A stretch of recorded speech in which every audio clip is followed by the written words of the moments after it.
శ్రీ మాఘ పురాణము 18వ అధ్యాయము ఇంద్రుడికి శాప విమోచనము. శ్రీ లక్ష్మీనారాయణుడు ఇంద్రుడి శాప విమోచనం గురించి చెబుతూ ఇంకా ఇలా దేవతలతో పలికాడు. దేవతలారా, మాఘమాస మహిమ గురించి ఎంత చెప్పినా చాలదు. మాఘ పూర్ణిమ నాడు నదీ స్నానం చేసి అచ్చువేసి ఆబోతును విడిచిపెడితే వచ్చే పుణ్యం అనంతం. ప్రయాగ క్షేత్రంలో అయితే ఆ పుణ్యం కోటి గుణితం అవుతుంది. గంగా, యమున, సరస్వతి నదుల సంగమం కాబట్టి ప్రయాగ పుణ్యక్షేత్రాలంటిలోనూ శ్రేష్టమే ప్రకాశిస్తూ ఉంటుంది. ప్రకాశించే జ్యోతిర్మండలాలలో సూర్యుడు గొప్పవాడు, వృక్షాలలో రావి చెట్టు గొప్పది, దేవతల్లో నేను అంటే విష్ణువు గొప్పవాడు, శాస్త్రాలలో వేదం గొప్పది, అన్ని వర్ణాలలోనూ బ్రాహ్మణుడు గొప్పవాడు, ఋతువులలో వసంతం గొప్పది, మంత్రాలలో రామ తారక మంత్రం గొప్పది, స్త్రీలలో లక్ష్మీదేవి గొప్పది, నదుల్లో గంగానది గొప్పది, పర్వతాలలో మేరు పర్వతం గొప్పది, అన్ని దానాలలోనూ అన్నదానం గొప్పది, అలాగే అన్ని వ్రతాలలోనూ మాఘమాస వ్రతం గొప్పది. 10 సంవత్సరాల పాటు అన్ని పుణ్యనదుల్లో స్నానం చేస్తే వచ్చే పుణ్యం కన్నా ఒక నదిలో మాఘమాసంలో 3 రోజులు స్నానం చేస్తే వచ్చే పుణ్యం చాలా ఉత్తమమైనది. అందుచేత మీరు ఇంద్రుని చేత మాఘవ్రతం చేయించండి. దానివల్ల అతడు చేసిన పరస్త్రీ సంగమ మహాదోషం పోయి అతని గాడిదముఖం కూడా పోయి నిజరూపం వస్తుంది అని చెప్పగా దేవతలు పద్మగిరిని అక్కడ ఉన్న ఇంద్రుణ్ణి వెతుకుతూ వెళ్లారు. దారిలో వారికి చిన్న కాళ్ళు పెద్ద శరీరము ఉన్న ఒక తొండ కనిపించింది. ఆ తొండ వారిని చూడగానే మహాభయంకరంగా అరిచింది. ఆ అరుపు విని అదేదో రక్కసి తొండ అనుకుని దాన్ని అడవి తీగలతో కట్టి పడేశారు. మాఘవ్రతం అమోఘమని వాసుదేవుడు చెప్పిన విషయాన్ని పరిశీలించాలని, అది మాఘమాసం కనుక తాము వెంటనే వెళ్లి మాఘ స్నానం చేసి ఆ నదిలోని నీళ్లు తెచ్చి దానిమీద చల్లారు. వెంటనే ఆ తొండ ఒక స్త్రీగా మారిపోయింది.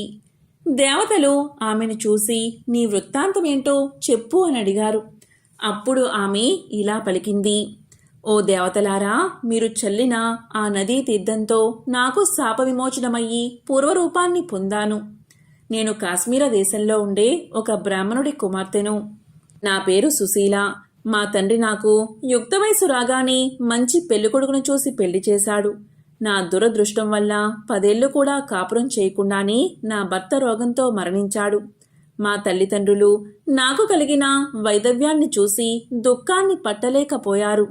నా తండ్రి మనుష్య జన్మ ఎత్తినవారు చాలా కష్టాలు పడాలి, స్త్రీగా పుడితే మరింత కష్టపడాలి, చిన్న వయసులోనే వైదవ్యం కలిగితే మరింత కష్టపడాలి. అమ్మా, నీ వైదవ్యాన్ని చూడలేను, నిన్ను బంధువులకి అప్పగించి తపస్సు చేసుకోవడం కోసం వెళ్ళిపోతానంటూ ఉన్న ఆస్తిని నన్ను బంధువుల చేతిలో పెట్టి బయలుదేరాడు. మా అమ్మ కూడా ఆయనతోనే ప్రయాణం అయ్యింది. నేను బంధువుల దగ్గర ఉన్నాను. వాళ్ళు స్వార్థపరులు. నా ఆస్తిని దిగమింగి నన్ను ఇంట్లోంచి వెళ్ళగొట్టేశారు. ఇంకా నాకు ముష్టెత్తుకోవడమే గతయింది. అడుక్కున్న దానిలో కొంత తింటూ కొంత అమ్ముకుంటూ కొంచెం డబ్బు కూడబెట్టుకున్నాను. దైవం లేదు, భక్తి లేదు, ఉపవాసము లేదు, స్నానం లేదు, పూజ లేదు. అలా మూడురాలిలాగా బతుకు సాగించాను. ఇంకా వయసులో ఉన్నాను కనుక నన్ను కోరిన వాళ్ళ కోరికలు తీర్చాను. నాకు కోరిక కలిగినప్పుడు తీర్చుకున్నాను. ఒకనాడు నేను భిక్షాన్నం తింటూ ఉంటే నాకంటే దరిద్రుడు ఒకడు అన్నం పెట్టమంటూ నా దగ్గరకు వచ్చాడు. నాకున్న దానిలోని కొంత అన్నం వాడికి కూడా పెట్టాను. వాడు సంతోషిస్తూ దీవించి వెళ్ళిపోయాడు. ఆ తరువాత నేను మరణించి నరకంలో అనేక బాధలు పడి తర్వాత కోతి, కుక్క, పులి, నక్క మొదలైన నీచ జన్మలు ఎత్తాను. చివరికి ఈ తొండరూపు ధరించి ఇలా పడి ఉండగా మీరు దయతో నన్ను శాప విముక్తురాలుగా చేశారు అని చెబుతూ ఉండగా ఆమెను చూసి దేవతలు విష్ణుదేవుని మాటలు గుర్తు చేసుకుని, ఆహా, మేము మాఘస్నానం చేసి తెచ్చిన నీరు చల్లగాని ఈమె గతంలో చేసిన సర్వపాపాలు నశించిపోగా దివ్య రూపాన్ని పొందింది.